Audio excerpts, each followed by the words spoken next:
Hi, you're watching Reddit Confessions. And today's story begins with one sentence that changed everything. There's something you need to know about your ex-wife. And it can't wait. That was the voicemail. No name, no context, no explanation. Just a deep voice. Calm. Almost rehearsed. And the worst part? He didn't sound angry. He sounded sorry. I replayed it 3 times in the parking lot of a hardware store, standing next to a bag of potting soil and a cracked flower pot I didn't even need anymore. It had been 5 years, 5 silent years, since my ex-wife vanished from my life like a bad dream with a legal signature. I thought it was over. I needed it to be over. After all, she was the one who stood in our living room, suitcase in hand, and said the words that hollowed me out from the inside. "You're a good man, but I need to feel alive again." Alive apparently meant secret hotel bookings, burner phones, and a man who used to work at her gym. It meant tearing down 6 years of marriage and walking away with a clean conscience. Like betrayal was just a phase she had to grow through. And now someone was calling me about her? I tried to ignore it, but that night I gave in. I called the number back. It rang twice before someone picked up and said, "You don't know me, but you should know the truth." She lied about everything, especially the part where she said Brent was just a fling. Brent, that name again. I hadn't said it out loud in years. I used to mutter it in my sleep, according to my old therapist. Used to clench my jaw at the sound of it. Brent, the man who replaced me before I even knew I'd been fired. But what the caller said next, it made me realize I didn't know the half of it. And that's when I started digging. Because if I was going to survive this second betrayal, I needed to know everything I missed the first time. Even if it shattered me all over again. I wish I could say I hung up the phone, that I walked away and chose peace. But I didn't. I sat there on the edge of my bathtub, fully clothed, phone pressed to my ear like it was holding me together. The voice on the other end paused, as if testing how far I was willing to go. And I should have asked questions. Who are you? Why now? How do you know her? But all I could manage was a shaky, "What do you mean she lied?" His answer wasn't immediate. I heard a sigh first, then a rustle, like he was walking, pacing maybe. "Brent wasn't just a fling," he said. "It was deeper and darker, and you were never supposed to find out." My heart started pounding, but not from anger. Something worse. That cold, gnawing dread I thought I'd buried with the divorce. I tried to make sense of it, but the pieces didn't fit. She left me, not the other way around. She cheated. She packed up. She filed. So what did I not know? "I shouldn't be the one telling you this," the voice added. "But she's not well, and she's been trying to reach you." I actually laughed. Not a good laugh, a broken one. The kind you let out when you've been silent for too long and your voice forgets how to sound normal. "She hasn't called me in 5 years. I said. "She took everything and vanished. Why would she want to talk now?" "Because she's scared," he said. "And she thinks you're the only one who'll believe her." Believe her? After what she did to me, after the lies, the affair, the way she painted me as emotionally distant to justify what she was doing behind my back? I was a shell of a man by the time she was done. My own friends didn't recognize me. I couldn't look in mirrors without seeing what she left behind. "I don't understand," I muttered. "What does she want from me?" His reply? "She says it wasn't just her. She says Brent used her, and you were the reason he targeted her in the first place." The silence after that sentence was suffocating. I didn't even know what that meant. Used her? Targeted? Suddenly, everything I believed about the past felt manufactured, bent, manipulated. And the worst part? Some part of me still cared, still wanted answers, still remembered the sound of her laugh before all the poison seeped in. I ended the call without saying goodbye. I sat in the bathroom for another hour, my hands shaking like I was back in court signing divorce papers with ink that felt like blood. Then I opened my old email account, the one I hadn't touched in years. And there it was, a message from Candace, dated 2 nights ago. Subject line, "Please read this before you hate me more." I stared at the subject line for a long time. "Please read this before you hate me more." It was the kind of sentence that dared you to expect something redemptive. But I didn't want redemption, I wanted quiet. I'd spent 5 years building a fragile piece from the ruins of what she burned. So why was my finger already hovering over open? The email was short. No hello, no apology. Just this. I know I'm the last person you want to hear from, but I need you to understand something. Brent wasn't who you think he was. I wasn't either. You were never supposed to be involved. I was supposed to keep you in the dark for your sake. But I failed. And now, things are happening. I don't know who else to turn to. No attachments. No signature. Nothing else. I read it 3 times, and it still didn't make sense. What did she mean? Supposed to keep me in the dark? What exactly was she protecting me from? Heartbreak. Because if so, she'd done a terrible job. Against my better judgment, I hit reply. I didn't even think about what to say. I just typed, "Say what you have to say. I'm listening. For now." I didn't expect a response, especially not quickly. But 40 minutes later, her name lit up my inbox again. This time, the message was longer. And what it said made my blood run cold. "Do you remember that weekend I told you I was at my sister's cabin and had no signal? I wasn't in Vermont. I was in Philadelphia with Brent. Not for fun. Not for romance. I didn't know it then, but he was using me to get to you." I had to reread that line 5 times. Using her to get to me? My heart was hammering now, not from sadness, from fear. Brent had barely interacted with me. We'd crossed paths twice. He shook my hand, made awkward small talk. That's it. I'd always thought she left me for someone she fell in love with. But now it sounded like something more, like a setup. He said you had something he wanted. Something on your computer. Back then I didn't understand what he meant. I thought it was some kind of paranoid game. But when I told him I couldn't find anything, he got aggressive. He threatened to hurt my parents. That's when I started helping him, for real. I dropped my phone. My breath caught in my throat. This wasn't just an affair. This wasn't just betrayal. This was something darker. And I had no idea how deep it went. I didn't sleep that night. How could I? I kept pacing from room to room, like movement might shake clarity loose from my brain. Candace's message was still open on my laptop, glowing in the dark like a warning I hadn't asked for. She said Brent had been after something on my computer, something I never even knew existed. And suddenly I wasn't just the broken ex-husband anymore. I was part of something I didn't understand. I tried to retrace everything from that year. At the time, I'd been freelancing for a small cybersecurity firm. Nothing top secret. Nothing dangerous. Just contracts, basic software patches, encrypted storage solutions for local clients. I never thought anything I touched was worth stealing, let alone manipulating someone to seduce me, marry me, and pretend to love me for it. But Candace's words lingered like smoke in my lungs. Brent told me you'd been given access to a client file you didn't even realize was valuable.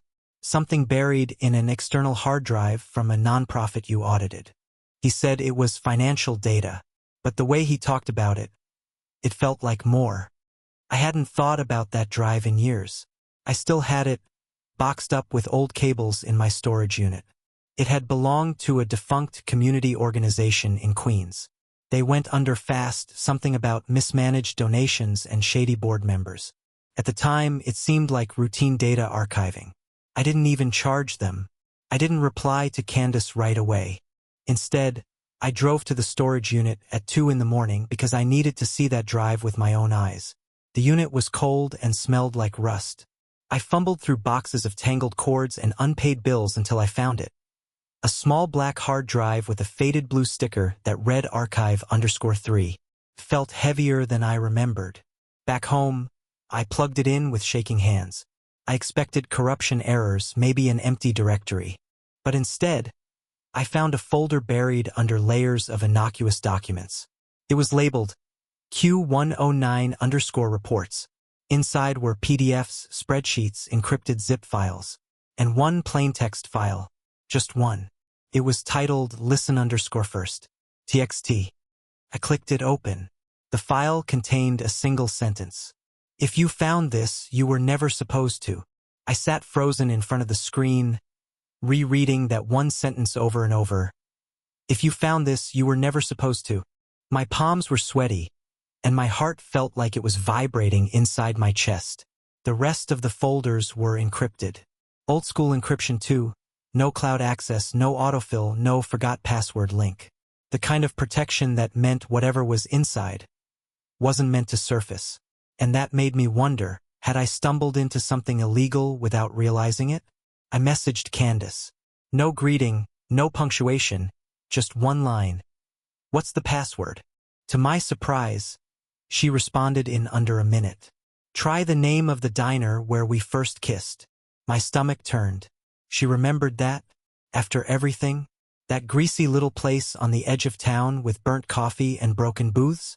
I hadn't thought about it in years.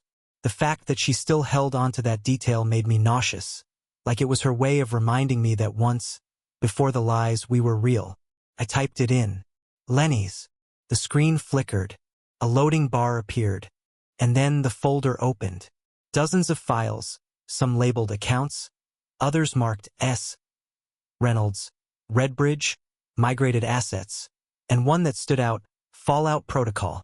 I clicked it, expecting technical jargon I wouldn't understand. But it wasn't that. It was a list. Names, account numbers, offshore banks, internal memos.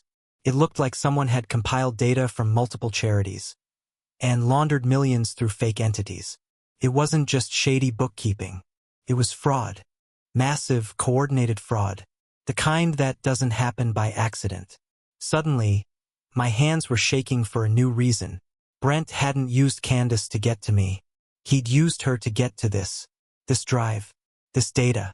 And somehow I'd been the mule, unknowingly carrying a bomb in my bag for years. I backed up the folder onto a fresh USB, yanked it from the port, and locked it in my desk drawer. I was still processing what I'd seen when my phone lit up again. Candace was calling. I almost didn't answer, but curiosity is a disease.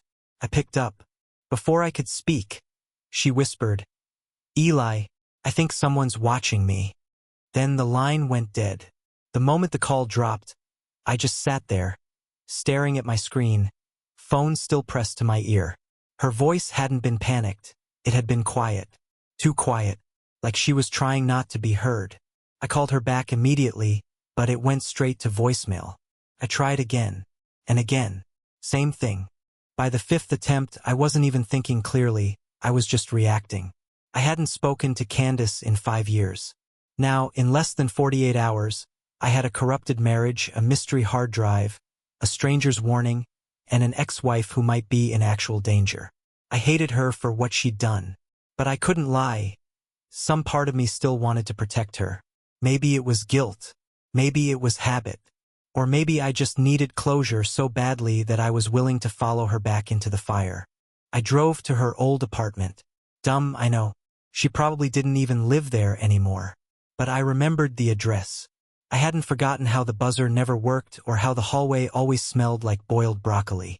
When I got there, I stood across the street for 10 minutes before I even approached the door. The building looked unchanged, worn brick, flickering hallway light, mailbox jammed open with circulars. But there was a flicker of motion in one of the upstairs windows. Her old unit. I crossed, walked up to the door, and pushed it. Unlocked. Stairs creaked under my weight as I climbed. When I reached the 3rd floor, I saw the door to her unit cracked open. No lights inside. I knocked. Candace. Nothing. My heart was pounding now, throat tight. I pushed the door open a little farther. The apartment looked untouched. Furniture draped in sheets, dust on the countertops, mail piled up by the door. She didn't live here anymore. That much was clear. But then why had I just seen movement in the window? I turned to leave, and that's when I saw it. Coffee mug, still warm, no dust, and on the floor by the window a footprint. Muddy, fresh, too large to be hers. Someone had been there, maybe still was. I backed out slowly and rushed down the stairs. As I exited the building, I caught the reflection of a figure in the street-facing window. Someone across the road, half concealed behind a parked van, watching the door I'd just come out of. I didn't look back. I just walked to my car and drove. That night, I slept with the lights on. I barely slept. Every sound outside my window felt amplified. Passing car? Could be him. A creak in the hallway? Maybe he followed me. I kept replaying the scene in my head. Candace's old apartment, the footprint, the warm coffee mug, the shadow across the street. I wasn't imagining it. Someone was watching, and I had no idea if they were watching me now. The next morning, I received a text. No name, just an address and a time. Be there at noon. Come alone. I almost ignored it, but something about the timing, just hours after the incident at her apartment, made it feel connected. Either someone wanted to scare me, or someone was ready to talk. I drove to the location, which turned out to be an abandoned greenhouse on the outskirts of town. The roof was half collapsed, and weeds had claimed everything. It didn't feel like a setup, it felt like a memory. I recognized it immediately. Candace used to come here to sketch in college. I hadn't thought about it in years. I stepped inside and waited. 10 minutes passed. 15. Then I saw something tucked behind a broken planter. An envelope. It had my name on it. Inside was a flash drive and a folded note in Candace's handwriting. If you found this, it means I couldn't get to you in person. I don't know how much time I have left, but you need to understand, Brent wasn't acting alone. There's a group. They used my position at the nonprofit to funnel money. I helped, at first. I didn't realize how deep it went until it was too late. I was supposed to keep you distracted, keep you blind. But I fell in love with you, and that ruined their plan. I tried to walk away. Brent didn't let me. I had to sit down. She had loved me? Or was that just another manipulation? The flash drive contained video files. I didn't watch them there, I was too exposed. I left the greenhouse fast and headed home, constantly checking my mirrors for a tail. When I finally locked myself inside, I opened the first video. It was grainy security footage. A warehouse, Brent, Candace, and another man, taller, older, wearing a navy suit. They were arguing. Candace was crying. Brent slammed something down on a table. The man in the suit leaned in and said, clearly enough for the mic to catch it, if he finds out what we did to his father, it's over. I froze. My father? He died when I was 16. Heart attack. No questions asked. Or so I thought. Couldn't breathe. I must have replayed that clip 20 times. If he finds out what we did to his father, it's over. Those words felt like an earthquake under everything I thought I knew. My dad had died of a heart attack in the garage. No investigation, no autopsy. He was 49. Healthy. Just gone. And now some stranger in a suit was linking his death to a network of criminals my ex-wife had secretly been a part of. It was too much. I spent the next day digging. I called my father's old friend, Pete, a retired firefighter. He hesitated at first, but when I pushed, he cracked. Said there were rumors back then. My dad had stumbled onto something involving donation fraud. Money from a local youth program that disappeared overnight. He tried to blow the whistle. 3 weeks later, he died. Quiet. Sudden. It never sat right with me, Pete admitted. But no one wanted to poke around, especially after the widow got paid off. That hit me like a freight train. Paid off? It all made sense now. I'd inherited that dusty nonprofit hard drive from the exact same organization. My father had tried to stop them. Years later, I'd unknowingly inherited the evidence. And Candace, she'd protected it. The footage on the drive, the files, the names, they were enough to build a case. I handed everything over to a federal investigator, who'd apparently been circling Brent and his associates for years but lacked solid proof. My files cracked the case open. Brent was arrested 2 weeks later. The man in the suit, former board member of the nonprofit, gone underground. As for Candace, she vanished. She was never found. But I got one final envelope in the mail a month later. No return address. Inside was a photograph of us on our wedding day. On the back, in her handwriting, "You were the only real thing in my life. I'm sorry I didn't deserve you." I sat on my porch and cried for the first time in years. Not because of the betrayal, but because, in her own twisted way, she tried to make it right. Today, I'm rebuilding. Slowly. I still sleep with one eye open sometimes. But I'm not bitter anymore. Not angry. I survived. And somehow I know she did too. Thanks for watching this wild journey on Reddit Confessions. Now it's your turn. What was the most shocking moment for you? Was it the hidden file? The revelation about Eli's father? Or Candace's final note? Let us know in the comments below. We read every one of them. And don't forget to like, share, and subscribe for more true confession stories just like this.